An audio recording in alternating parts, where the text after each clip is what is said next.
सदाशिवसमारम्भाम् शङ्कराचार्यमध्यमाम् अस्मदाचार्यपर्यन्ताम् वन्दे गुरुपरम्पराम्। अज्ञानतिमिरान्धस्य ज्ञानाञ्जनशलाकया चक्षुरुन्मीलितं येन तस्मै श्रीगुरवे नमः। तस्मै श्रीगुरवे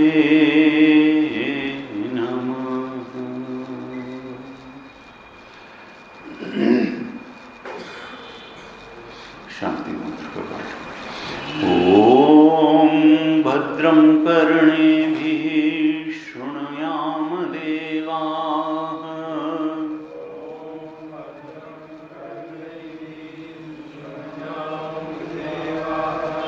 भद्रं पश्येमाक्षभिर्यजत्राः।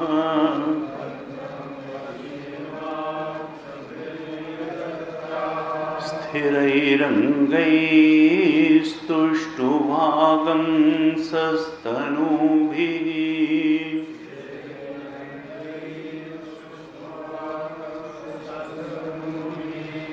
व्यशेमदेवहितं यदायुः।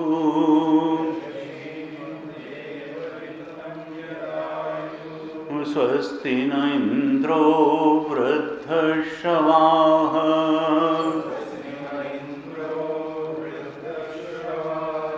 स्वस्ति नः पूषा विश्ववेदाः।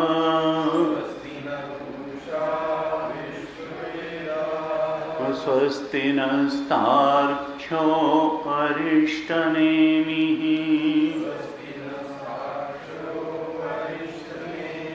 स्वस्ति नो बृहस्पतिर्दधातु।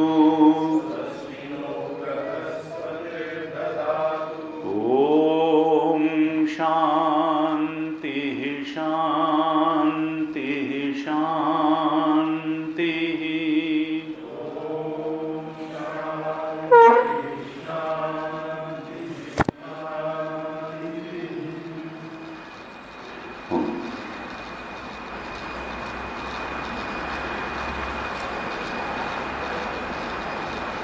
तीसरे प्रकरण अद्वैत प्रकरण के 17वीं कारिका से पाठ करते हैं। अद्वैत प्रकरण 17th कारिका आप दोहराइए। स्वसिद्धांत व्यवस्थासु द्वैतिनो निश्चिता दृढम् परस्परं विरुध्यन्ते तैरयं न विरुध्यते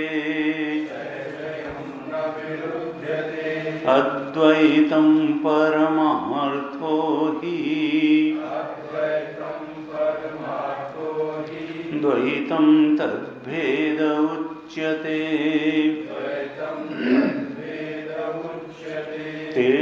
तेषामुभयथा द्वैतं तेनायं न विरुध्यते मायया भिद्यते तत् नान्यथाजं कथञ्चन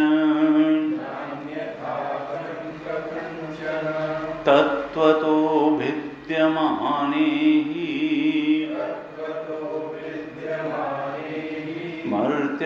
मर्त्यताममृतं व्रजेत् अजातस्यैव भावस्य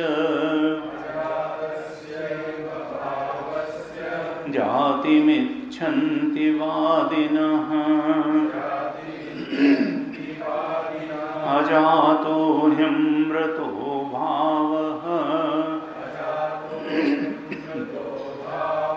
मर्त्यतां कथमेष्यति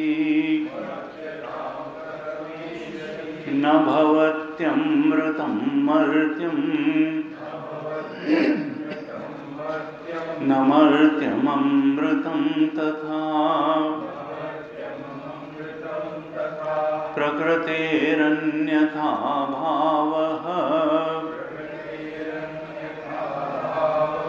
न कथञ्चित् भविष्यति स्वभावेनामृतो यस्य भावो गच्छति मर्त्यताम्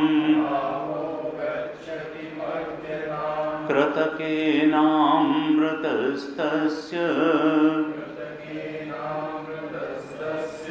कथं स्थास्यति निश्चलः भूततो भूततो वापि सृज्यमाने समाश्रुतिः निश्चितं युक्तियुक्तं च यत्तद्भवति नेतरत् नेहनानेति चाम्नायात् इन्द्रो मायाभिरित्यपि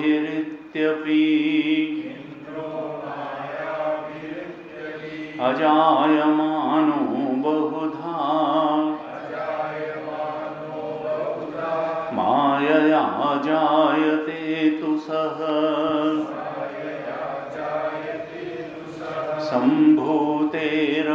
सम्भूतेरपवादाच्च सम्भवः प्रतिषिध्यते कोन्वेनं जनयेदिति कारणं प्रतिषिध्यते स एष नेति नेतीति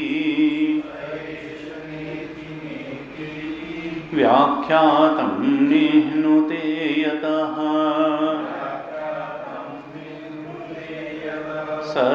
सर्वमग्राह्य भावेन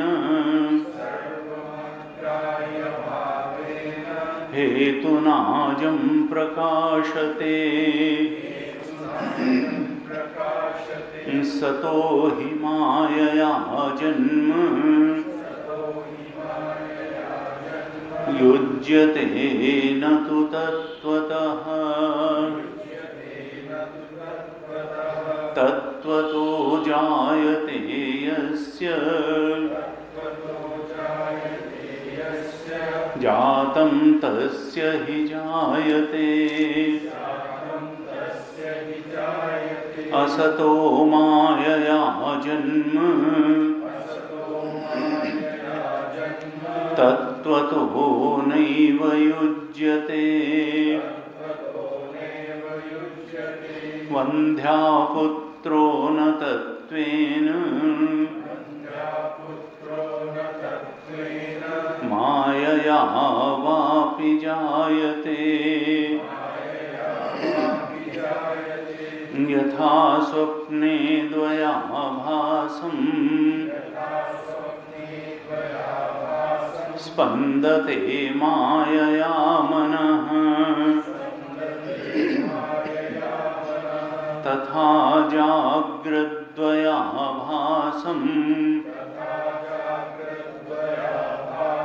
स्पन्दते मायया मनः अद्वयं च द्वयाभासम् मनः स्वप्नेन संशयः अद्वयं च द्वयाभासम् तथा जाग्रन्न संशयः मनोदृश्यमिदं द्वैतम् यत्किञ्चित् सचराचरम् मनसो ह्यमनी भावे द्वैतं नैवोपलभ्यते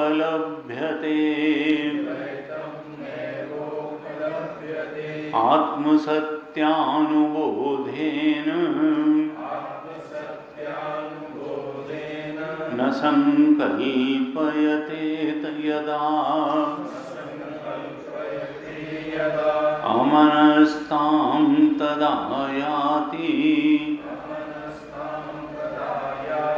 ग्राह्याभावे तदग्रहम् अकल्पकमजं ज्ञानम् ज्ञेयाभिन्नं प्रचक्षते ब्रह्मज्ञेयमजं नित्यम् अजेनाजं विबुध्यते।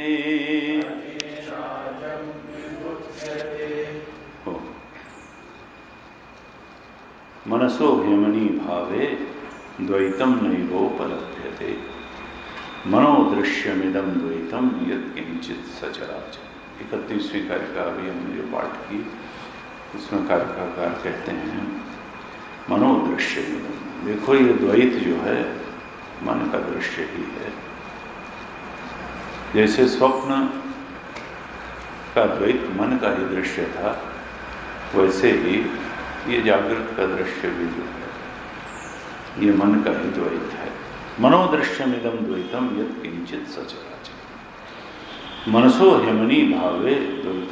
लेकिन ये जागृत का द्वैत ये कब इसका द्वैत भाव नष्ट होगा? जो स्वप्न का द्वैत होता है वो तो जागृत अवस्था आने पर वो चला जाता है, उसका द्वैत भाव चला जाता है, मालूम हो जाता है हम ही थे, हमारी सारी सृष्टि। लेकिन ये जो जागृत का द्वैत है इसका द्वैत भाव कब जाएगा? कहा जब ये मन अमनी भाव को उपलब्ध हो जाएगा। मन नहीं रह जाएगा, मन को आत्म तत्व के रूप में जान लेगा, क्योंकि आत्मा के अलावा सत्य तो कुछ है। एक आत्म सत्य है। जब ये मन नहीं रह जाएगा, एक आत्मा के रूप में ही अनुभव कर लिया जाएगा, तब ये मनोदृश्य निरंतर, तब ये जागृत का दृश्य भी, इसका जो द्वैत के प्रति सत्यत्व बोध है ये चला जाएगा। अर्थात आत्मज्ञान ही इस द्वैत के, जागृत के द्वैत के प्रति जो सत्यत्व का भाव बैठा हुआ है, इससे मुक्ति पाने का रास्ता आत्मज्ञान ही है। आत्म सत्य में प्रतिष्ठा और उस आत्मा को एकमात्र सत्य अर्थात ब्रह्म सत्य के रूप में जान लेना मुक्ति का यही मार्ग है, सत्य के बोध का यही मार्ग है, परमार्थ के बोध का यही मार्ग है। उस चेतन को ब्रह्म के रूप में, आत्म चेतन को ब्रह्म के रूप में जानना।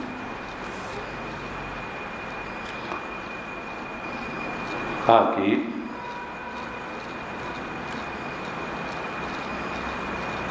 हमने 19-20 कार्य का तक थोड़ा विचार किया था।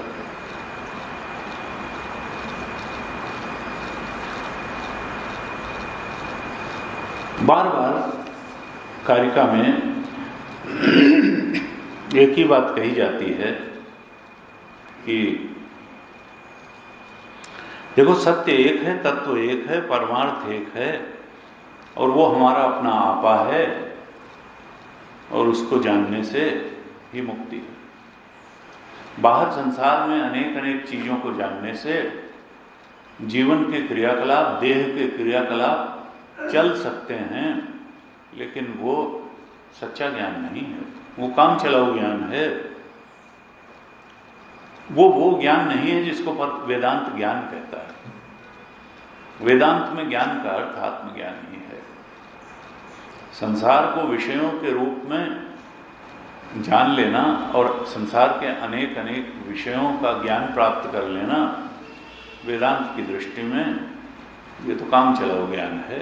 इससे जीवन की समस्या का समाधान नहीं होना है। जन्म जन्मांतर से ये जीव अज्ञान के कारण जिस संसरण में पड़ा हुआ है, सुख की तलाश में दुख को ही सुख मान करके भटकाव में उलझा हुआ है। बार बार सोचता है बाहर सुख मिलेगा और दुख पाकर के लौट आता है। तो उस दुख से और उस संसरण से मुक्ति ये बाहर के संसार के ज्ञान से होने वाली है नहीं। बिना आत्मज्ञान पाए उससे मुक्ति का कोई रास्ता नहीं है। इसलिए वेदांत की दृष्टि में स्वरूप का ज्ञान ही ज्ञान है, आत्मा का ज्ञान ही ज्ञान है। अपने चेतना के सत्यत्व के बोध में प्रतिष्ठित होना, उसकी महानता को जान लेना, उसके विस्तार को जान लेना, उसके आनंद को जान लेना,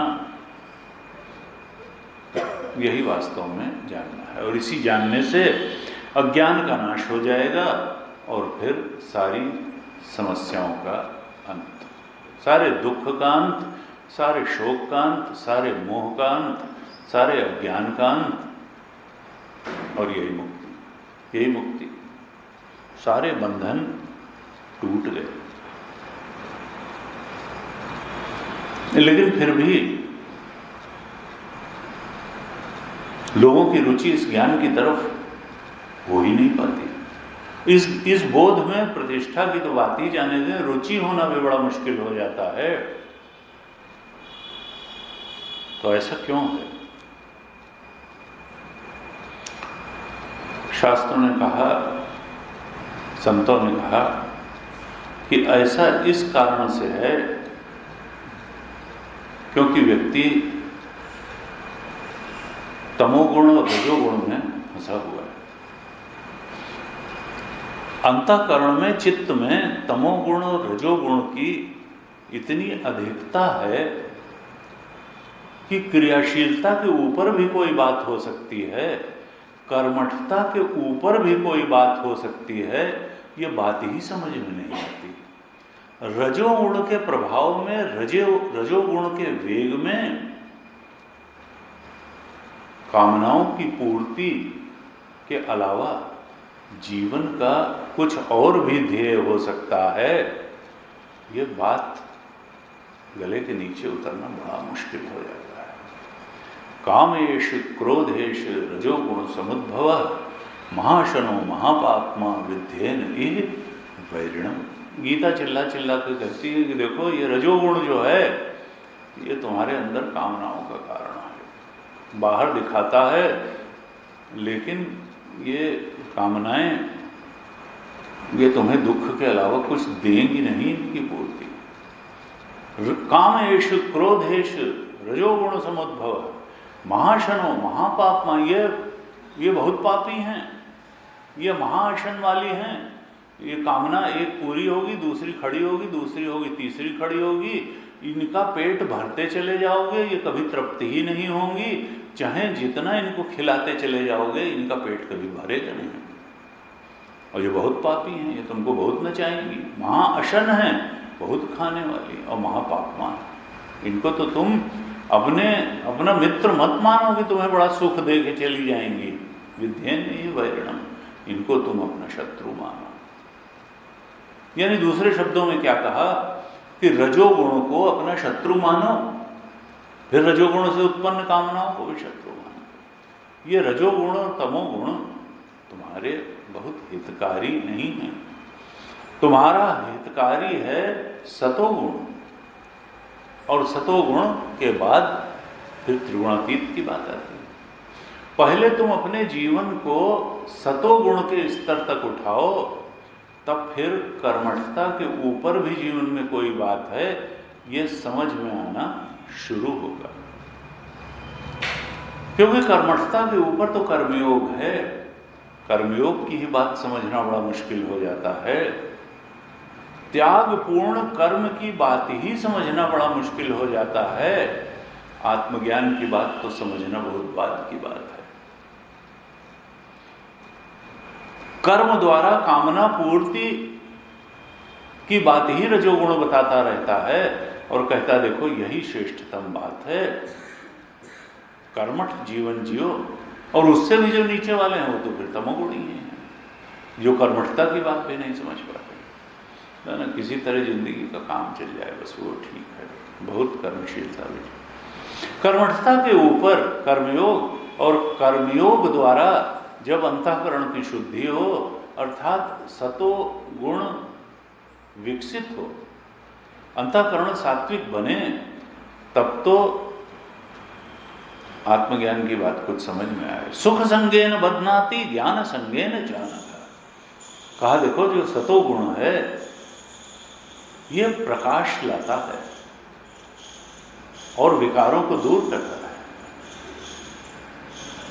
अनामयम, जितने रोग हैं, मनोरोग हैं, विकार हैं, इनको निकाल के फेंकता है मन से, अंतःकरण को शुद्ध करता है, प्रकाशित करता है, ज्ञान के प्रकाश से भरता है और सहज सुख से भरता है।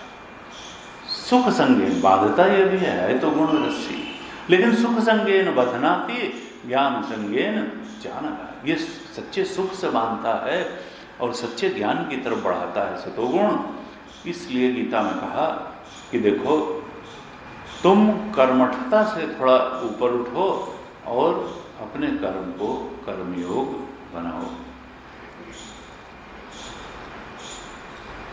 गीता जी के 13वें अध्याय, तीसरे अध्याय के 33वें श्लोक में कहा सदृशं चेष्टते स्वस्याः प्रकृते ज्ञानवानपि प्रकृतिम यान्ति भूतानि निग्रह किम करिष्यति। कर्मयोग है तीसरा अध्याय। क्या कहते हैं? सदृशम चेष्टते स्वस्याः प्रकृते ज्ञानवानपि। भगवान कृष्ण कहते हैं देखो अर्जुन, चाहे ज्ञानवान भी हो वो मजबूर होता है अपने स्वभाव के अनुसार कर्म करने को। सदृशम चेष्टते सस्याः प्रकृतेः प्रकृतेः सदृशम स्वस्याः चेष्टते। जैसा जिसकी प्रकृति है, जैसा जिसका स्वभाव है, उसके अनुसार ही वह कर्म करने को विवश होता है। अर्थात जिसका तमोगुणी स्वभाव है वो तमोगुणी स्वभाव के अनुसार ही कर्म करने को विवश होता है। जिसका रजोगुणी स्वभाव है वो रजोगुणी स्वभाव के अनुसार ही कर्म करने को विवश होता है। और जिसका सतोगुणी स्वभाव हो गया भगवान की या पूर्व जन्म की उपलब्धियों के कारण इस जन्म के अच्छे कर्म, वो फिर सात्विक कर्म करने के लिए। लेकिन सदृशम चेष्टते सस्याः प्रकृतेः ज्ञानवान अपि, यहाँ पे ज्ञानवान अपि शब्द जो है उसका मतलब आत्मज्ञानी नहीं है। यहाँ पर ज्ञानवान शब्द का अर्थ गुरुदेव कहते हैं अपनी कमेंट्री में कि जिसने कर्म योग के सिद्धांत को ठीक प्रकार से समझ लिया है, जो बहुत श्रवण करते हैं, लगातार सत्संग करते हैं, अच्छे स्तर का सत्संग करते हैं, वो इस बात को बार बार सुन करके समझ लेते हैं कि कर्मयोग का मतलब है निस्वार्थ कर्म करना, अहंकार के पोषण के लिए कर्म न करना, प्रभु की प्रेरणा से कर्म करना, फल को भी प्रभु के चरणों में अर्पित करना, कर्म के फल को प्रभु का प्रसाद मान करके उसका भोग करना। ये सब बातें सत्संगी व्यक्ति सत्संग में आते आते समझ लेता है। कर्म योग के स्वरूप को वो ठीक प्रकार से समझ लेता है। ऐसे कर्मयोग के स्वरूप को भली प्रकार से समझे हुए व्यक्ति को ही यहाँ ज्ञानवान कहा है। लेकिन फिर भगवान क्या कहते हैं अर्जुन से? सदृशम चेष्टते स्वस्याः प्रकृतेः ज्ञानवान अपि। ऐसा जो कर्मयोग के स्वरूप को ठीक तरह से समझा हुआ व्यक्ति है वो भी स्वभाव के अनुसार ही काम कर बैठता है। जानता है बौद्धिक रूप से कि कर्मयोग कहता है कि अहंकार के पोषण के लिए कर्म मत करो, स्वार्थ की पूर्ति के लिए कर्म मत करो। लेकिन ऐसा जानने वाला भी फिर वो गुणों के अनुसार चालित होकर के प्रकृति के अनुसार स्वभाव के अनुसार कर्म कर बैठता है। क्यों जानते बूझते हुए भी स्वभाव के अनुसार ही कर्म कर बैठता है? तो इसी तीसरे अध्याय के 33वें श्लोक की दूसरी पंक्ति क्या कहती है श्लोक की कि प्रकृतिम यान्ति भूतानि निग्रह किम करिष्यति। अरे ये सारे भूत देखो अर्जुन, सारे प्राणी प्रकृति के ही पीछे चलते हैं। जैसा जिसका स्वभाव है वैसे ही तो चलेगा। ये स्वभाव बहुत प्रबल चीज है। प्रकृतिम यान्ति भूतानि, वो बार बार प्रयास भी करता है निग्रह करने का कि ऐसा काम न करें, ऐसा काम न करें। जानता है, ऐसा नहीं कि जानता नहीं, ज्ञानवान भी है, कर्मयोग के स्वरूप को समझता है, लेकिन फिर भी प्रकृति को ही फॉलो करता है। प्रकृतिम यान्ति भूतानि निग्रह किम करिष्यति। जब स्वभाव के अनुसार ही प्राणी कर्म करने को विवश होते हैं तब ये निग्रह, इंद्रिय निग्रह, मन निग्रह ये काम ही नहीं कर पाता है। निग्रह किम करिष्यति, ये निग्रह क्या करेगा? अब प्रश्न उठता है कि क्या भगवान निगेटिव अप्रोच लेकर के गीता में चल रहे हैं कि भाई जब स्वभाव की तुम्हारे बस का कुछ है ही नहीं, अगर तमोगुणी स्वभाव है तमोगुणी है, रजोगुणी है तो रजोगुणी है, तो फिर कुछ करने की जरूरत ही नहीं, फिर साधना वाधना तो बेकार हो गई। यानी ग्रोथ का, आध्यात्मिक उन्नति का कोई मार्ग ही नहीं रह गया। कहते नहीं, ऐसा नहीं है। देखो ये जो विचार व्यक्ति करता है, जिस ढंग से विचार करता है, ये विचार करने की जो प्रक्रिया है विचार का जो प्रवाह है, जिस ढंग से व्यक्ति विचार करता है, धीरे धीरे ये विचार ही एक स्थायी भाव का रूप ले लेता है। तामसिक विचार भी स्थायी भाव का रूप लेते हैं, राजसिक विचार भी स्थायी भाव बन जाते हैं, और सात्विक विचार भी स्थायी भाव का ही रूप ले लेते हैं। जैसा विचार प्रवाह व्यक्ति का होता है, ये वैसा ही चित्त में विचार के प्रवाह के अनुसार ही स्थायी भाव बनने लगता है, और वही स्थायी भाव धीरे से स्वभाव बन जाता है। अर्थात जो भी स्वभाव बना है वो एक निश्चित प्रकार के विचार प्रवाह के कारण, जो है पिछले जन्मों में हो, इस जन्म में हो, जब भी रहा हो, कुछ एक प्रकार से संगति संग बना होगा, कुछ हमको विचार कहीं से हुए होंगे, विचार करने का एक ढंग हुआ होगा, और उससे विचार का प्रवाह हुआ होगा, उसका स्थायी भाव बना होगा, और उसी वही स्थायी भाव, विचार प्रवाह स्थायी भाव बन करके स्वभाव बन गया। तो जब पिछला विचार प्रवाह स्थायी भाव बन करके स्वभाव बना, तो इस समय का विचार प्रवाह भी स्थायी भाव बन करके स्वभाव बन जाएगा। अर्थात स्वभाव कोई ऐसी चीज नहीं है जिसको बदला न जा सके। विचार प्रवाह ही स्थायी भाव बन करके स्वभाव बन जाता है। इसका मतलब क्या है? अगर तमोगुणी स्वभाव है या रजोगुणी स्वभाव है, उसको सात्विक विचार प्रवाह करके, सात्विक स्थायी भाव बना करके सात्विक स्वभाव भी बनाया जा सकता है। लेकिन इसके लिए हमको कॉन्शियस एफर्ट करना पड़ेगा, जागृत रह करके प्रयास करना पड़ेगा। किस किस स्तर पर प्रयास करना पड़ेगा? क्योंकि रास्ता यहीं से होकर के जाता है। जब तक अंतःकरण शुद्ध, अंतःकरण शुद्ध का मतलब अंतःकरण का सात्विक बनना ही है। अंतःकरण एक बार एक स्तर तक अगर सात्विक बन गया तो सुख संगेन बधनाति ज्ञान संग, फिर तो व्यक्ति आत्मज्ञान की तरफ बढ़ने का प्रयास छोड़ ही नहीं सकता है। अच्छी बात अनुभव में आने के बाद, सच्ची बात अनुभव में आने के बाद फिर कोई झूठ को सच नहीं कह सकता है। बुद्धि सत्य पक्षपातिनी होती है। बुद्धि एक बार सच जानने के बाद झूठ के पक्ष में कभी नहीं बैठ सकती है, वो तो फिर सच की तरफ ही जाएगी।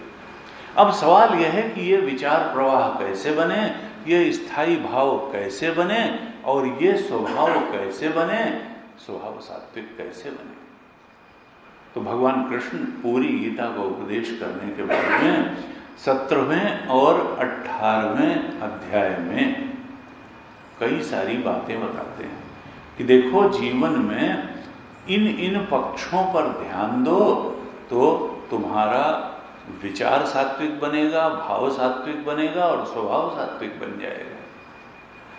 तो 17वें अध्याय में सबसे पहले तो आहार की ही बात उन्होंने की कि 3 प्रकार के आहार हैं, सात्विक, राजसिक, तामसिक, और वो इसीलिए बताया कि आहार को सात्विक बनाओ तो अंतःकरण सात्विक बनेगा। फिर कहा यज्ञदान तपः कर्म पावनानि मनीषिणाम्। देखो, अगर तुम यज्ञ करते हो, पूजा करते हो, कुछ है तो उसको सात्विक बनाओ, दान को सात्विक बनाओ, तप को सात्विक बनाओ, शरीर के स्तर के तप को सात्विक बनाओ, मन के स्तर के तप को सात्विक बनाओ, वाणी के स्तर के तप को सात्विक बनाओ। अपने यज्ञ को, अपने दान को, अपने तप को सात्विक बनाओ, अपने आहार को सात्विक बनाओ। ये 4 चीजें तो 17वें अध्याय में बता दी, और 18वें अध्याय में कहा कि देखो, अपने त्याग को भी सात्विक बनाओ। यानी त्याग भी तमोगुणी हो सकता है, त्याग भी रजोगुणी हो सकता है, त्याग भी सतोगुणी हो सकता है। तो अपने त्याग को भी सात्विक बनाओ। आप लोग पढ़िएगा। अच्छा, फिर कहा कि ज्ञानम कर्म च कर्ता च, ज्ञान को अपने सात्विक बनाओ। यानी ज्ञान भी तामसिक हो सकता है, राजसिक हो सकता है, सात्विक हो सकता है। अपने ज्ञान को सात्विक बनाओ, अपने कर्म को सात्विक बनाओ, अपने कर्ता को सात्विक बनाओ। कर्ता भी, हमको लगता है हम कर्ता ना, कर्ता जो है तामसिक भी हो सकता है, राजसिक भी, सात्विक। कर्ता को सात्विक बनाओ, कर्म को सात्विक बनाओ, ज्ञान को सात्विक बनाओ। कहा बुद्धि भी 3 प्रकार की हो सकती है, बुद्धि को भी सात्विक बनाओ। अपने धारणा शक्ति धृति को सात्विक बनाओ। और अंत में कहा कि अपने सुख को भी सात्विक बनाओ, क्योंकि सुख की ही तो सारी दौड़ है। अगर रजोगुणी सुख में फंस गए तो देखो दुख ही पाओगे। और बड़े स्पष्ट रूप से कहा कि जो इंद्रिय और विषय के सन्निकर्ष से प्राप्त होने वाले सुख हैं, ये प्रारंभ में अमृत के समान लगते हैं, लेकिन परिणाम में विष के समान दुख देने वाले हैं रजोगुणी सुख का। और निद्रा आलस्य प्रमादोत्थम, ये तो मार डालने वाले तमोगुणी सुख, नशे आदि के सुख। कहा देखो ये जो सात्विक सुख है, इसको जीवन में फॉलो करो, परसू करो, इसको लाओ। तो इस प्रकार से ये जो करीब करीब 10, 11, 12 बातें बताई 17वें 18वें अध्याय में, कहा देखो साधक तुम इनको कॉन्शियसली फॉलो करोगे, बहुत सावधानी पूर्वक जीवन में फॉलो, तो अंतःकरण सात्विक बनेगा। तुम जो ऐसा नहीं कि निग्रह किम करिष्यति, ये निग्रह का यही तरीका है, चित्त को सात्विक बनाने का यही तरीका है, आध्यात्मिक उन्नयन का यही मार्ग है। और ऐसा अगर करोगे सात्विक चित्त बनेगा। केवल हल्की जानकारी से काम नहीं चलेगा। जानकारी अगर जानकारी तक ही रह जाएगी और जीवन में आचरण के रूप में, साधना के रूप में नहीं उतरेगी, तब फिर उसका आनंद नहीं आएगा। फिर अंतःकरण सात्विक नहीं बनेगा, और सात्विक नहीं बनेगा तब कर्मठता क्या, कर्मयोग की बात भी ठीक से समझ में नहीं आएगी, आत्मज्ञान की तो बात ही जाने दीजिए। तो गीता और हमारे शास्त्र या उपनिषद बहुत स्पष्ट रूप से अपनी बात को कहते हैं, लेकिन फिर भी उसको फॉलो न करने की वजह से हम उस लाभ से वंचित रह जाते हैं जिस लाभ के लिए शास्त्र प्रॉमिस करता है। का देखो तब स्वाभाविक वरीयता हो जाएगी आत्मज्ञान के लिए, अद्वैत बोध के लिए, और सबसे बड़े सत्य को समझने के लिए। अखंडानंद महाराज कहते थे कि देखो ये वेदांत ज्ञान ऐसा विचित्र ज्ञान है कि इसके बारे में यह है कि ये पहले तो समझ में नहीं आता है। अक्सर लोग कहते हैं कि भाई उपनिषद समझ में नहीं आता। नहीं, समझने के लिए थोड़ी तैयारी चाहिए एकदम, क्योंकि हमारी कर्मठता पर इतना आग्रह है, हमको कर्मठता से ऊपर की बात ही समझ में नहीं, कर्मयोग की बात नहीं समझ में आती है, तो आत्मज्ञान की बात कहाँ समझ में आएगी। ये वेदांत ज्ञान पहले लगता है कि समझ में नहीं आ रहा है, लेकिन एक बार अगर समझ में आने लगा तब फिर ये लगता है कि यहाँ तो गागर में सागर भरा हुआ है, इससे ऊपर की तो कोई बात ही नहीं हो सकती है, ये तो सर्वोच्च बात है, इससे ऊपर की कोई बात नहीं है। तो ये जो भगवान ने खुद ही कहा कि प्रकृतिम यान्ति भूतानि निग्रह किम करिष्यति, निग्रह क्या करेगा? व्यक्ति तो स्वभाव से मजबूर है, स्वभाव से चालित है, लेकिन इसका अर्थ ये नहीं है कि पुरुषार्थ के लिए अवसर नहीं, पुरुषार्थ के लिए बहुत अवसर है, फ्री विल है। हम अगर साधना पूर्ण जीवन जीने का प्रयास करेंगे तो हम कहीं से कहीं उठ सकते हैं। और मन एवं मनुष्याणाम कारणम बंधमोक्षेयो, ये मन अगर सात्विक बनेगा तो फिर अमनी दशा को भी प्राप्त होगा, और अमनी दशा को प्राप्त होगा तो फिर यत् किंचित सचराचरम, इसका मिथ्यात्व भी बोध में आएगा। का देखो, जैसे अभी मन की जो स्थिति है उसमें द्वैत ही सत्य लगता है, वैसे ही अद्वैत भी उससे ज्यादा सत्य लग सकता है। जैसे विवेकानंद गए और रामकृष्ण परमहंस से पूछा कि आपने भगवान को देखा है? उन्होंने कहा जितनी स्पष्ट रूप से तुम मुझे देख रहे हो उससे ज्यादा स्पष्ट रूप से देखा। तो जो सत्य होता है वो तो ज्यादा स्पष्ट रूप से दिखाई देता है। और मजे की बात यह है कि अज्ञान दशा में अज्ञान लगता ही नहीं। अज्ञान दशा में अज्ञान ही ज्ञान मालूम होता है। अज्ञान दशा में किसी को नहीं लगता कि हमको अज्ञान है। ये तो जब ज्ञान हो जाता है तभी लगता है कि वो अज्ञान था, नहीं तो अज्ञान दशा में अज्ञान ही ज्ञान के रूप में मालूम होता है। इसीलिए कहते हैं श्रद्धा मान लभते ज्ञानम, क्योंकि जब तक श्रद्धा नहीं होगी, पहले तो अज्ञान दशा में तो श्रद्धा करके ही जान ये माना जा सकता है कि नहीं गीता जो कह रही है वो बड़ी बात है, वो ज्ञान की बात है, और हम जो सोच रहे हैं वो अज्ञान की बात है। अगर श्रद्धा नहीं करेंगे तो अज्ञान दशा में तो ज्ञान मालूम ही पड़ता है। अज्ञान दशा में कभी अज्ञान के रूप में नहीं मालूम पड़ता। यही तो अज्ञान की ब्यूटी है कि अज्ञान दशा में अज्ञान ज्ञान के ही रूप में मालूम पड़ता है। जब वो ज्ञान हो जाता है तभी लगता है कि हम तो पहले अज्ञानी थे। तो ये एक चीज है, और इसके लिए बहुत सरल उपाय है सत्संग। तुलसी बाबा ने कहा, जिनके श्रवण समुद्र समाना, कथा तुम्हार सुभग सरिनाना, भरहि निरंतर हो न पूरे, तिनके ही तुम कहाँ ग्रह रूरे। उनका हृदय तुम्हारा अपना घर है, जिनके श्रवण समुद्र के समान है। और मानो जो सत्संग है वो नदी के समान है। समुद्र कभी ये नहीं कहता कि बस करो गंगा जी, बहुत पानी हो गया, अब मुझ में आकर के न मिलो। इसी तरह से जो ऐसे साधक हैं, जो ऐसे सत्संगी हैं कि जिनका हृदय कभी सत्संग से भरता ही नहीं है, उन्हीं के हृदय में भगवान निवास करते हैं। उन्हीं का हृदय सतोगुण से भरता है और वही आत्मबोध को उपलब्ध होते हैं, ऊब जाने वाले नहीं होते। कई बार हमारे मीटिंग में भी चर्चा हुई कि भाई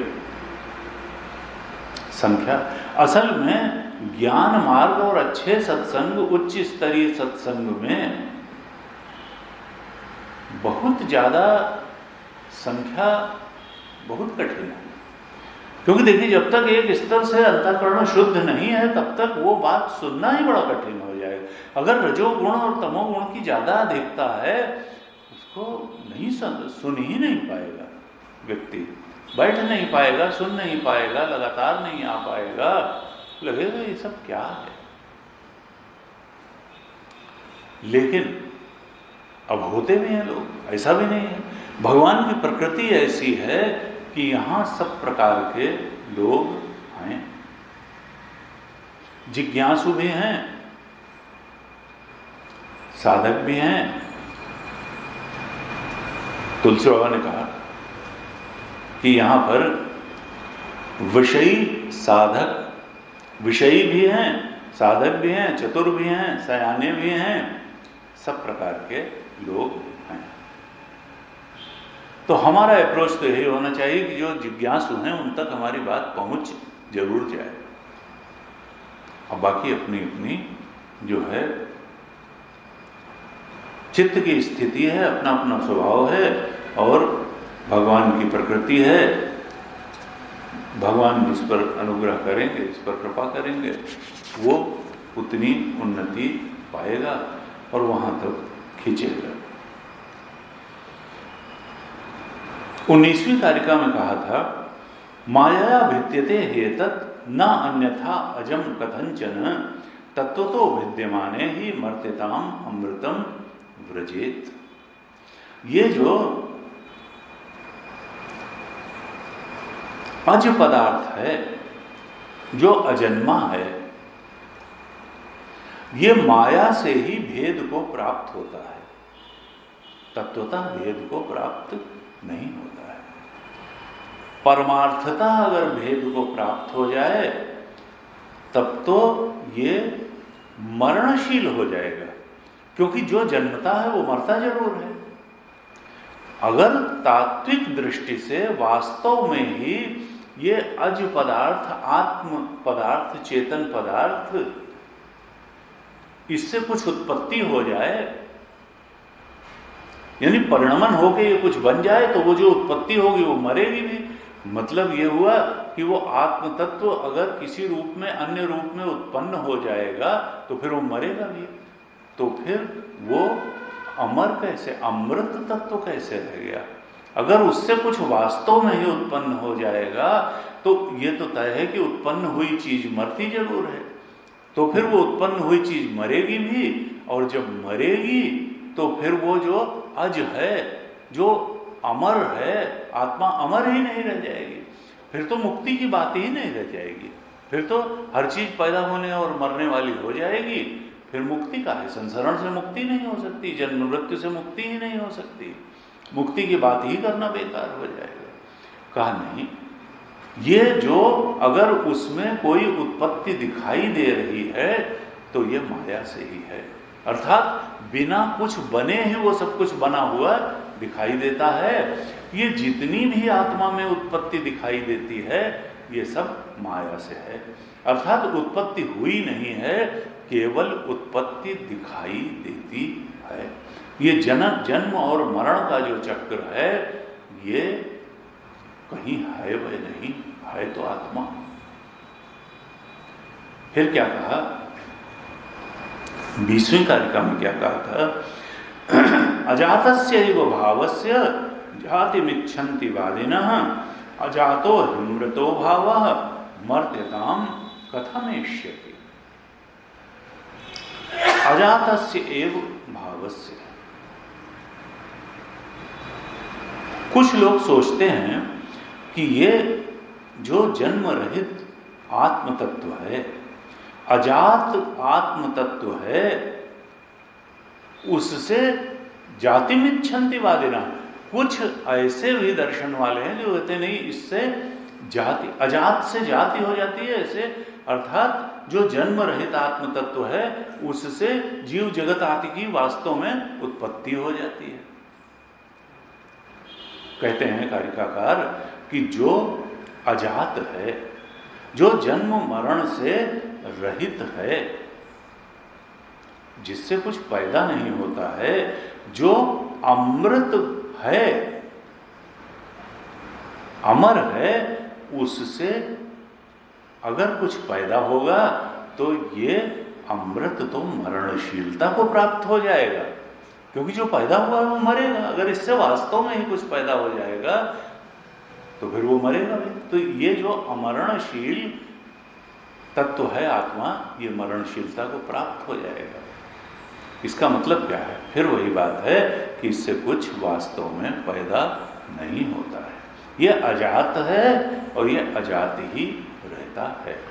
हमने पिछली कक्षा में चर्चा की थी कि जो चौथा प्रकरण है, अलात शांति प्रकरण, उसमें इस अजात तत्व की और विस्तार से व्याख्या होगी कि उससे कुछ भी पैदा नहीं होता है। वो तो अजात है, स्वयं भी उत्पन्न नहीं हुआ है और उससे भी कुछ उत्पन्न नहीं होता है। तो फिर क्यों इतनी उत्पत्ति सब दिखाई देती है? तो क्लासिकल दृष्टांत तो रज्जु सर्प का है, चांदी में, सीप में चांदी का है, या कहा जैसे भाव से भावांतर की प्राप्ति होती है। ब्रह्मचारी से गृहस्थ बन जाता है तो कोई शरीर थोड़े बदल जाते हैं, ना मन बदलता है। मन तो बदलता है, मन में एक भाव था कि हम ब्रह्मचारी हैं, अब हम गृहस्थ हो गए। गृहस्थ के बाद कोई संन्यास लेता है तो केवल भाव ही बदलता है कि अब हम गृहस्थ से सन्यासी हो गए, अब हमारे जीवन के नियम बदल गए, आदर्श बदल गए। तो असल में इसी प्रकार से जो ये जीव एक शरीर से दूसरे शरीर में जाता है, ये भी मुख्य रूप से भाव से भावांतर की प्राप्ति होती है। यद्यद शरीर मागते तेन तेन स रक्षते। न ये स्त्री है जीव, न पुरुष है, न नपुंसक है, ये तो जिस शरीर में आता है उसी को अपना मान करके उसकी रक्षा करने के चक्कर में पड़ता है। यानी एक भाव हो जाता है कि मैं ये हूं। यानी ये जन्म से जन्मांतर नहीं है, बल्कि वास्तव में भाव से भावांतर है। जैसे एक बालक यज्ञोपवीत होने पर द्विज बन जाता है, जैसे एक गृहस्थ सन्यासी बन जाता है, जैसे हम अपने मन की किसी वृत्ति से तादात्म्य करके मैं दुखी हूं, मैं सुखी हूं, ये भाव ले आते हैं। वो क्या है? तो तुम कुछ हो गए? नहीं, केवल एक तादात्म्य कर लिया तुमने वृत्ति से, एक भाव को पकड़ के बैठ गए कि मैं सुखी हूं। तुम न कहीं सुखी हुए न कुछ दुखी, तुमने व्यर्थ में एक चीज से अटैचमेंट कर लिया, तादात्म्य कर लिया। इस शरीर से तादात्म्य कर लिया, एक वृत्ति से तादात्म्य कर लिया, एक आश्रम से तादात्म्य कर लिया, एक वर्ण से तादात्म्य कर लिया। नहीं, मैं ये हूं, मैं ये हूं। न जाने कितनी चीजों से तुमने तादात्म्य कर लिया और इस कारण तुम अपने को वही मानने लगे। असल में ये सब जो जन्म नहीं है, ये भाव से भावांतर की प्राप्ति है।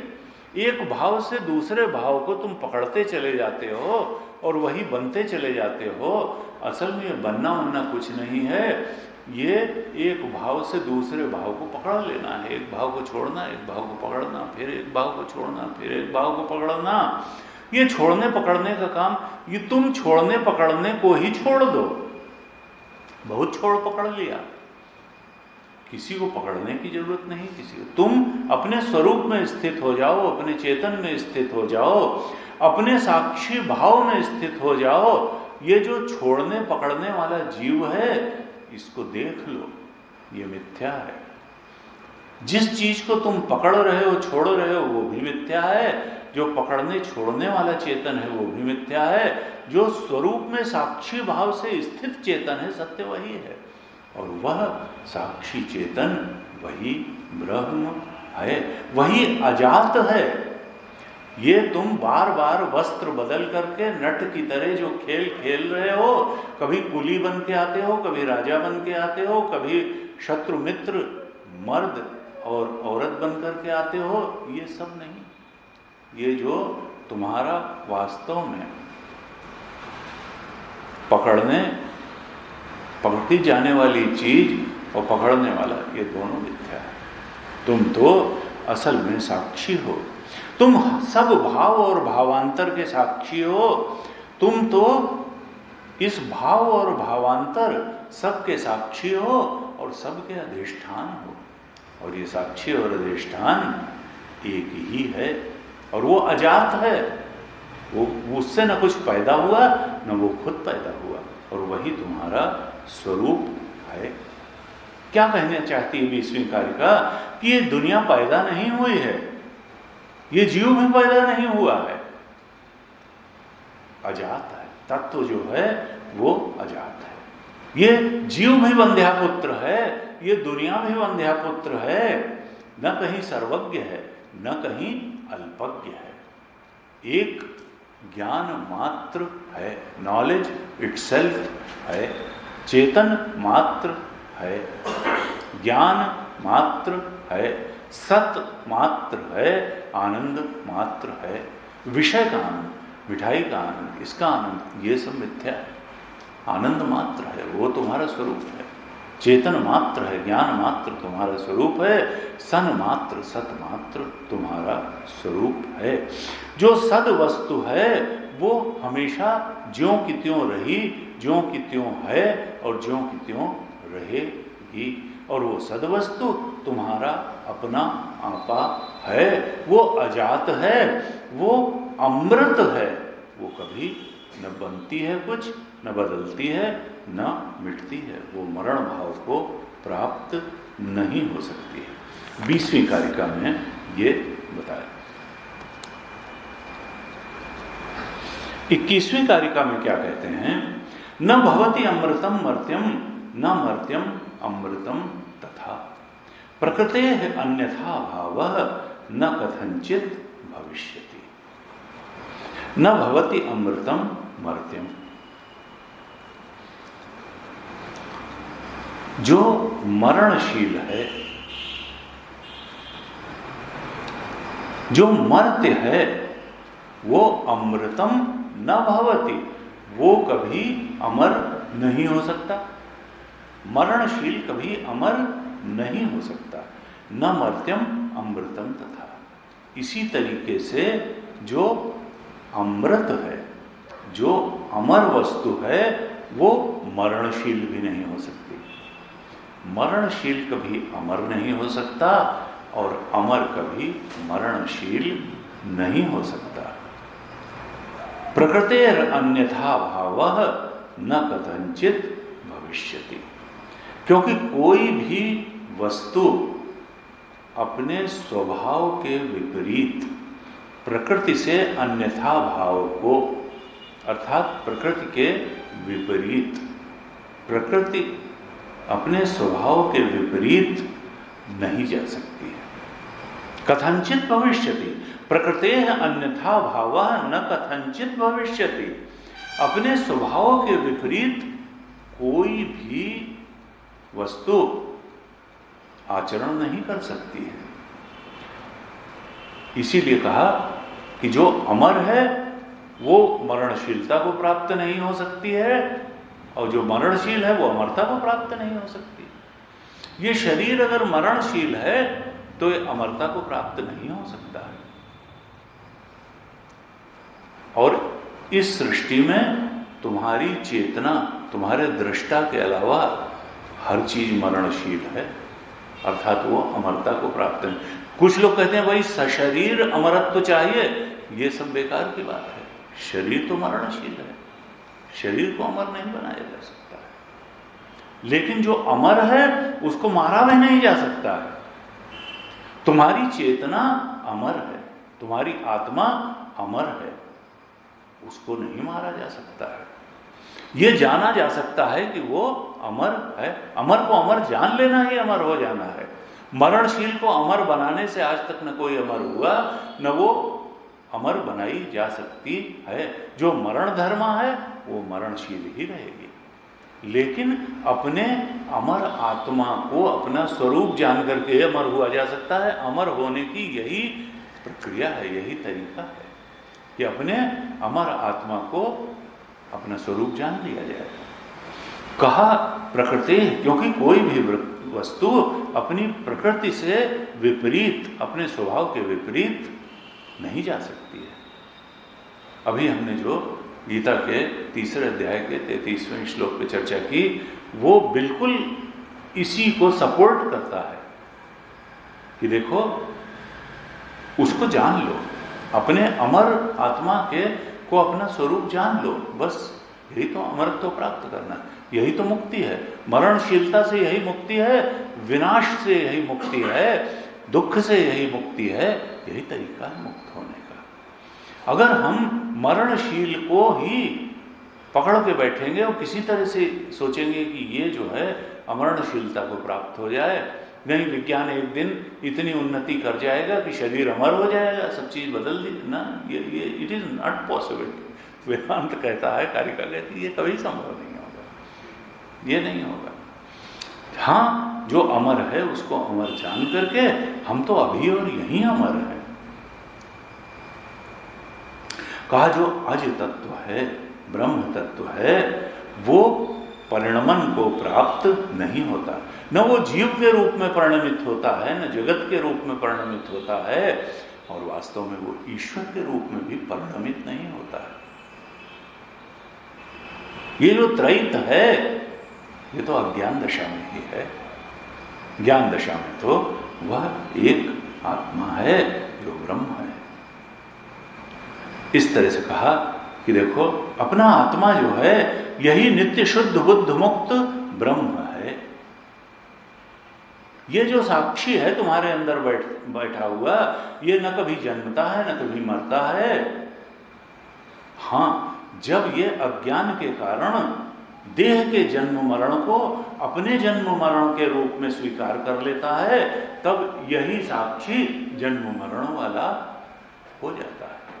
और नहीं तो न ये जन्मा न ये मरेगा, ये तो साक्षी है, ये तो अधिष्ठान है। ये देह के जन्म मरण को जब अपना जन्म मरण मानता है, बस तब ये अपने स्तर से नीचे आ जाता है। का देखो, ये वेदांत शास्त्र इसलिए नहीं है कि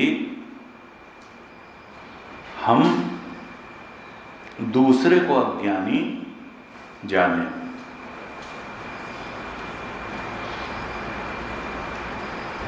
हम ये जाने कि अज्ञान के कारण हमने अपने को साक्षी न मान करके, उस साक्षी को ब्रह्म न मान करके, जान करके, उस साक्षी चेतन को देह से उसका तादात्म्य करके हमने अपने को जन्म मरण वाला मान लिया।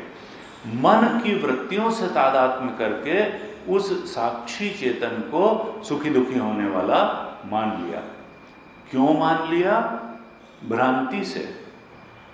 भ्रांति से कि हम सुखी दुखी होने वाले हैं, हम जन्मने मरने वाले हैं।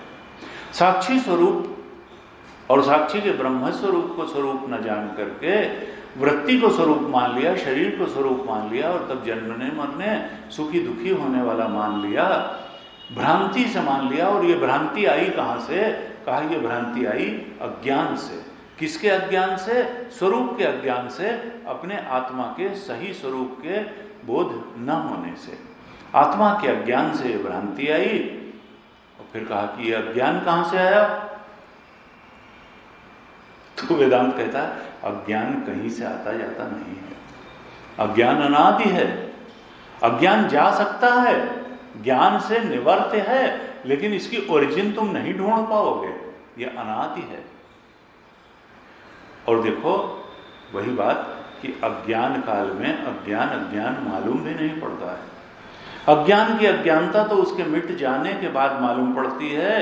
अज्ञान का ये स्वभाव है कि जब तक वो रहता है तब तक वो अपने को ज्ञान के रूप में ही दिखाता है, अज्ञान नहीं दिखाता है। अखंडानंद महाराज कहते थे इसीलिए जो दुनिया में बहुत लिप्त लोग हैं या कहें दुनियादार लोग हैं, और ऐसा नहीं है कि हम सभी लोग उसी श्रेणी में हैं या थे, इसीलिए दुनियादार लोग उस अज्ञान को मिटाने की कोई कोशिश भी नहीं करते हैं। क्यों? क्योंकि उनको तो अज्ञान ही ज्ञान रूप में, अज्ञान जब तक अज्ञान दशा में अज्ञान ज्ञान ही मालूम पड़ता है, इसलिए उसको मिटाने की कोशिश भी नहीं की जाती है। कहा ये जो, इससे मतलब क्या निकला कि जो दूसरे को अज्ञानी समझता है वो दोहरा अज्ञानी है, क्योंकि वो तो खुद अज्ञानी है और दूसरे को अज्ञानी समझ रहा है, वो डबल अज्ञानी है। और जो केवल अपने को ही अज्ञानी समझता है, अखंडानंद महाराज कहते थे वो सिंगल अज्ञानी है। जो दूसरे को अज्ञानी समझता है वो डबल अज्ञानी है। जो केवल अपने को अज्ञानी कहता है वो सिंगल अज्ञानी है। और जो अपने अंदर के अज्ञान को जान जाता है, असल में वही ज्ञानी है। हम ये जाने कि अज्ञान हमारे अंदर है, और फिर उस अज्ञान को जब हम देख लेंगे तब उसके साथ रहना बड़ा मुश्किल हो जाएगा। जो अपने अज्ञान को जानता है, जो केवल अपने को ही अज्ञानी समझता है और उस अज्ञान से को दूर करने के लिए कमर कस के खड़ा हो जाता है, असल में वही अपने ज्ञान स्वरूप को जान जाता है, वही अपने साक्षी भाव को जान जाता है, साक्षी के अधिष्ठान होने को जान जाता है। लेकिन देखो ऐसा है कि इसके लिए थोड़ा वैराग्य चाहिए, थोड़ी निवृत्ति चाहिए। जब तक थोड़ा वैराग्य नहीं होगा, थोड़ी निवृत्ति नहीं होगी, तब तक इस ज्ञान में प्रवृत्ति भी नहीं होगी। इस ज्ञान में प्रवृत्ति के लिए थोड़ी निवृत्ति आवश्यक है। तो ये जो अद्वैत का ज्ञान है, यही मोक्ष का साधन है। मरणशीलता, दुख रूपता से मुक्ति दिलाने के लिए ये अद्वैत ज्ञान ही साधन है। और ये अद्वैत ज्ञान ये भावाद्वैत से नहीं आएगा। उपासना की गहराई में जो भाव रूप अद्वैत होता है, उससे नहीं, ये ज्ञान से ही अद्वैत आना चाहिए। ज्ञान ही अज्ञान का नाशक है। ये जड़ाद्वैत भी नहीं होगा कि नहीं everything is energy, ultimately everything, इस तरीके का जड़ अद्वैत से भी अज्ञान नष्ट नहीं होगा कि नहीं एनर्जी इज द अल्टीमेट और energy of this universe is constant, energy can neither be created nor destroyed, so energy is the ultimate reality. इस सब जो जड़ अद्वैत है, इससे कुछ नहीं होना, अज्ञान नहीं नष्ट होगा। न भाव के अद्वैत से ही अज्ञान नष्ट होगा कि मार जो है भावना के अतिरेक में आकर के भाव समाधि लग गई, तो उससे कुछ नहीं, उससे अज्ञान का नाश नहीं होगा। ये तो तत्वमसि महावाक्य के उपदेश से, इस साक्षी को ब्रह्म जानने से, इस चेतन को साक्षी जानने से और साक्षी को अधिष्ठान जानने से, दोनों को एक जानने से, यह ज्ञान जब तक नहीं होगा, वेदांत का के ज्ञान जब तक पचेगा नहीं, तब तक यह ज्ञान से प्राप्त अद्वैत के बिना अज्ञान नष्ट नहीं होगा। आत्मा और ब्रह्म की एकता को जाने बिना इस अज्ञान का नाश नहीं होगा, उस अद्वैत के बोध में प्रतिष्ठा नहीं होगी। इसलिए वेदांत ही एक प्रमाण है और एक शास्त्र है जिसके द्वारा अंतिम मोक्ष संभव है। आत्मा न कभी किसी रूप में परिणत हुआ, न परिणत होगा, वो तो ज्यों का त्यों है, था और रहेगा। वो कभी उत्पन्न नहीं हुआ, कभी मरेगा नहीं, वो हमारा स्वरूप ऐसा ही है। ऐसा 21वीं कारिका में कहा। 22वीं कारिका में क्या कहते हैं? स्वभावेन अमृतो यस्य भावो गच्छति मर्त्यताम् कृतकेन अमृतस्तस्य कथम स्थास्यति निश्चय। स्वभावेन अमृतो यस्य, कहा जो स्वभाव से ही अमृत है, भावो गच्छति मर्त्यताम्, जो स्वभाव से ही अमृत है, वो अगर किसी के मत में मरणशीलता को प्राप्त हो जाता है, यानी क्या बताना चाहेंगे कि उसका मत गलत है। अगर कोई वस्तु, कोई पदार्थ, कोई तत्व स्वभाव से ही अमृत है, तो मरणशीलता कैसे प्राप्त होगा? कृतकेन अमृतस्तस्य, जो अमृत पदार्थ है, अगर वह जन्म लेगा तो फिर कथम स्यास्यति निश्चला। जन्म जिसने लिया है वो वैसा रह नहीं सकता है। जिसमें जन्म लिया है उसमें परिवर्तन भी होगा, क्षरण भी होगा और एक दिन वो मृत्यु को भी प्राप्त होगा। हर चीज जो जन्म लेती है उसका जो हश्र होता है, जो परिणाम होता है, वो यही होता है। वह जन्म लेती है, फिर उसमें चेंज होता है, फिर क्षरण होता है, फिर वो नष्ट हो जाती है। अस्ति जायते वर्धते विपरिणमते अपक्षीयते विनश्यति। हर प्राणी का यही कोर्स है, शरीर का यही है। सब पदार्थों का यही है कि जो चीज पैदा हुई है वो मरेगी जरूर, उसका नाश यही, जो उत्पन्न हुआ है वो नाश को अवश्य प्राप्त होगा। कहा ये 22वें कारिका में कहते हैं कि देखो, अगर कोई वस्तु स्वभाव से ही अमृत है तो भाई वो उसमें से कुछ उत्पन्न कैसे होगा? क्योंकि अगर उत्पन्न हो गई वो किसी रूप में तो वो मरणशीलता को प्राप्त होगी, यानी वो अमृत रही नहीं जाएगी। फिर उसको अमृत क्यों कहते हो? कहा ये थ्योरी ठीक नहीं है, क्योंकि जो पैदा होता है वो मरता है। तो आत्मा से कुछ उत्पत्ति मानी ही नहीं जा सकती है, क्योंकि आत्मा से अगर वास्तव में कुछ उत्पत्ति हुई तो फिर वो उत्पत्ति मरेगी जरूर, यानी आत्मा भी मरेगी जरूर। तो आत्मा तो फिर जो है वस्तु की तरह हो गई, जगत की तरह हो गई, जीव की तरह, है ना। आत्मा से न कुछ पैदा होता है न कुछ मरता है, कृतक नहीं है, कृत नहीं है।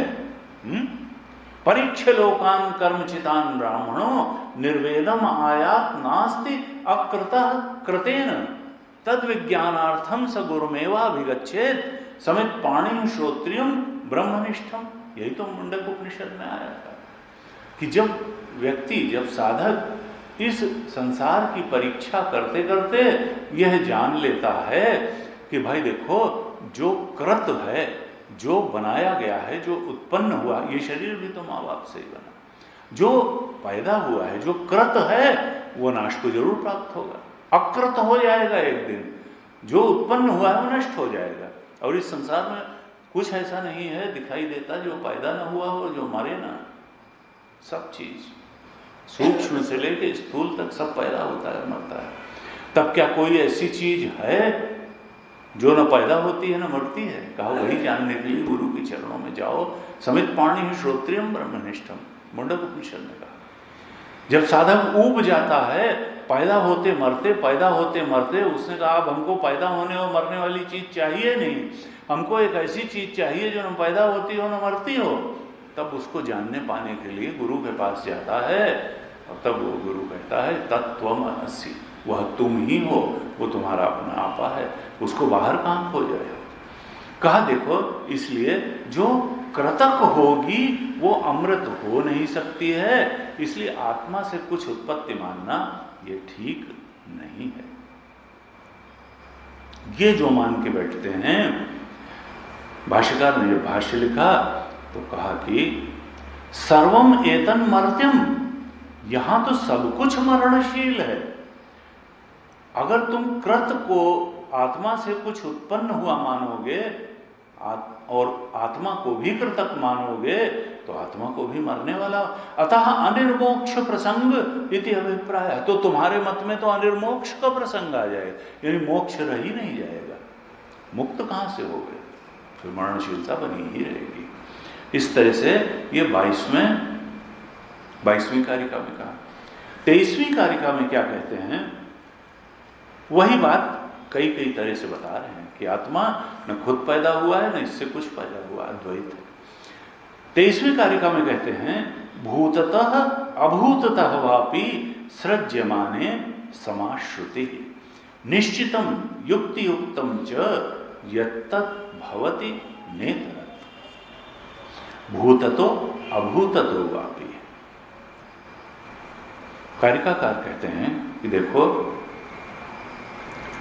चाहे तो ये सृष्टि परमार्थता हुई हो, अभूतता का मतलब माया से, अभूतता का मतलब परमार्थता, यानी आत्मा से वास्तव में ही ये सृष्टि हुई हो, और चाहे माया से ये सृष्टि हुई हो। क्योंकि पूर्व पक्ष ने मानो एक ये प्रश्न उठा दिया कि भाई आप कह रहे हैं कि नहीं माया से ही ये सृष्टि हुई, माया से ये सृष्टि हुई, और आप तो अजातवाद की बात कर रहे हैं कि ये सृष्टि तो हुई ही नहीं और आपको बस दिखाई दे रही है, अनुभव में आ रही है, आप व्यवहार कर रहे हैं। तो अनुभव में आना, व्यवहार होना, ये कोई सृष्टि की वास्तविकता का कोई प्रमाण नहीं है।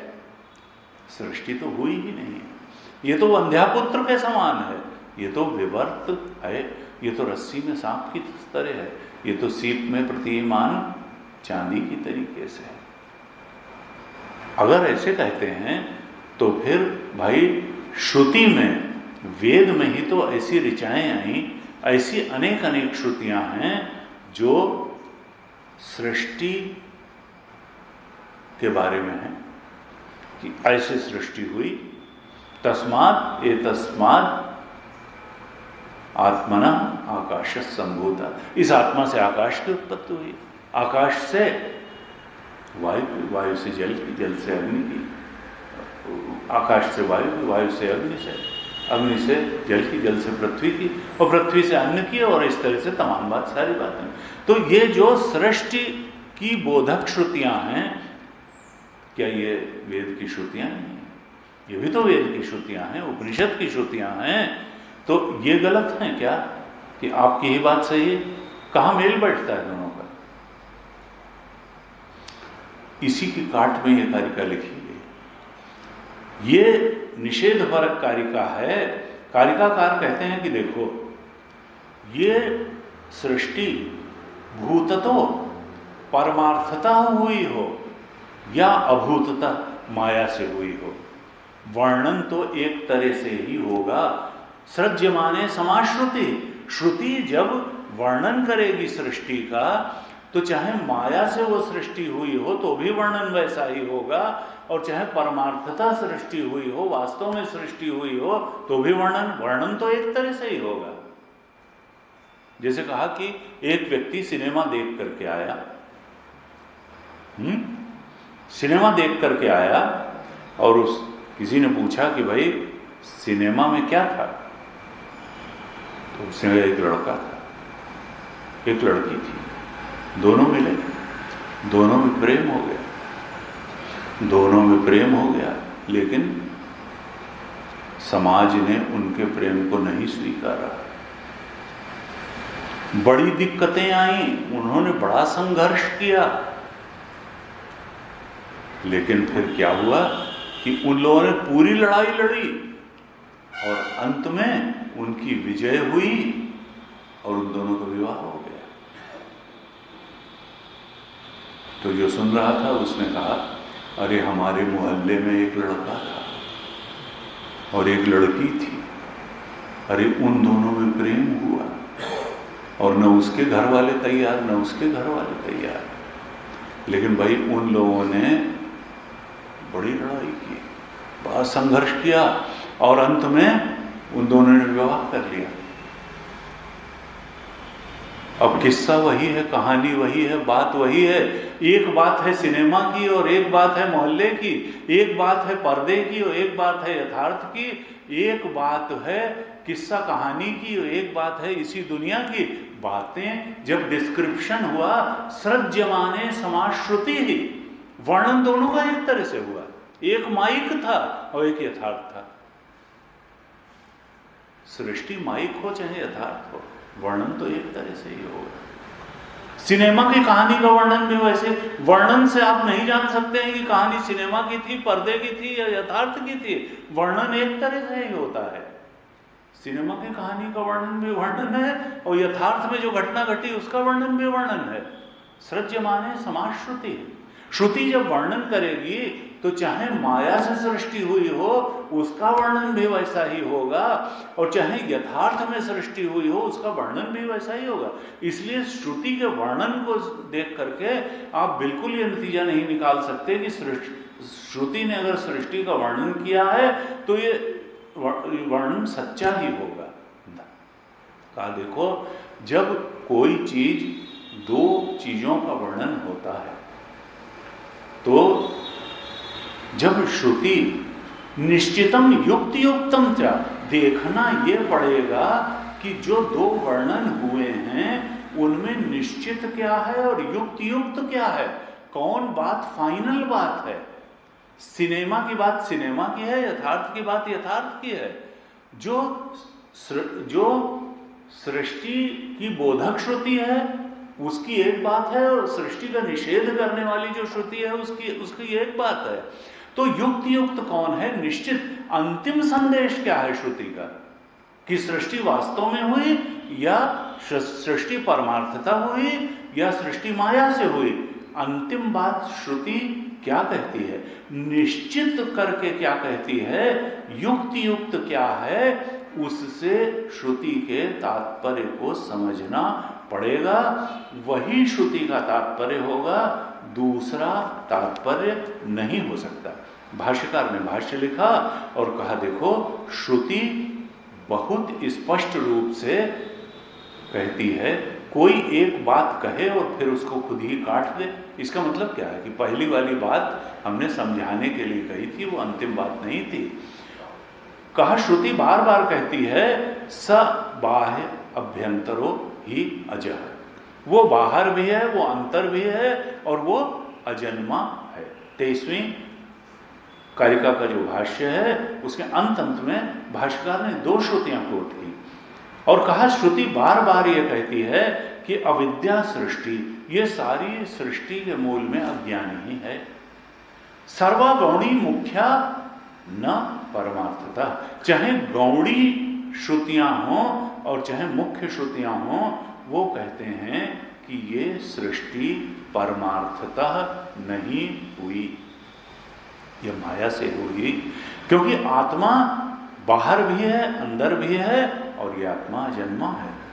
कहा श्रुत्या निश्चितम, श्रुति ने खुद ही निश्चित किया है कि ये आत्म तत्व एकम एव अद्वितीयम अजम अमृतम इति युक्ति युक्तम। अंततः श्रुति ने यही कहा है कि ये आत्म तत्व एक है, अद्वितीय है, अज है, अमृत है।